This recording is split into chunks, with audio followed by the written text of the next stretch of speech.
Well, there was a time as recently as my service when the U.S. military's only concern was to kill bad guys and break their stuff. Now, right around 2009, with Barack Obama in office, that changed. And it's never more evident than it is right now, with senior leaders commenting on Tucker Carlson's departure. All anonymously, of course. Some saying we're a better country without him bagging on our military every night in front of hundreds of thousands of people. And another one said simply, good riddance. They're mad because their bad policies were getting exposed, something Tucker has been sounding the alarm on as far back as a few years ago. So we've got new hairstyles and maternity flight suits. Pregnant women are going to fight our wars. It's a mockery of the U.S. military. He happened to be 100% right. And the network that does countless events with Folds of Honor, Wounded Warrior Project, and a litany of other veteran support organizations gave that voice the axe. And veterans, especially the ones I talk to that are pouring into my phone right now, are mad. They view it as a slap in the face. But understand why a lot of military members and veterans are turning off Fox right now.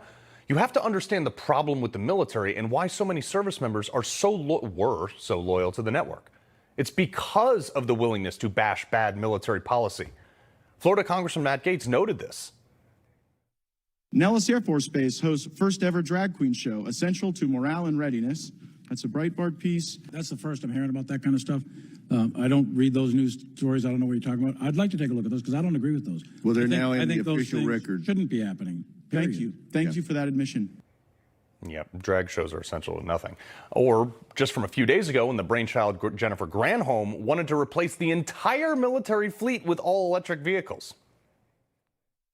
Do you support the military adopting that EV fleet by 2030? I do, and I think we can get there as well. Sure, let's just call a timeout in Tehran or wherever we're fighting so we can just charge our tank. Well, and also, why the energy secretary is weighing in on military vehicles is secondary to the stupidity of the actual policy. And that's my point. The military values structure over function right now. Promotions are now tied to obedience rather than achievement on the battlefield. Our commanders have become increasingly more like politicians than warriors. The sled dogs, like I was, we didn't join to make rank. We certainly don't care about DEI seminars. It was refreshing for actual fighters to hear someone question why the DoD needed this. The Office for Diversity, Equity, and Inclusion. Why? This is a waste of money. It doesn't matter what color your skin is. It never mattered to me or anybody else who they slept with or whatever they did on their off time. When you have lead flying by your face at 3,000 feet per second, it just didn't matter. Nobody cared. Anyone who has been there knows that.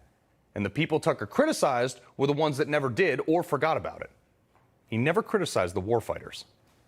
Now, as a soldier, though, if you wanted to point that out or even voice your opinion, you were subject to discipline or maybe even removal. Fox used to be the voice for those that couldn't speak. I know firsthand, Fox used to bring me on regularly to be that voice. Now they're unequivocally not. But I'll pick up that torch. I could care less what Lloyd Austin or Mark Milley thinks about me.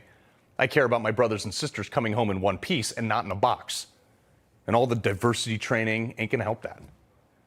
I care more about having a ready fighting force than giving some woke desk jockey commander the SADs for calling out their dumb policy that they use to try to get a promotion. More than half the world hates us right now.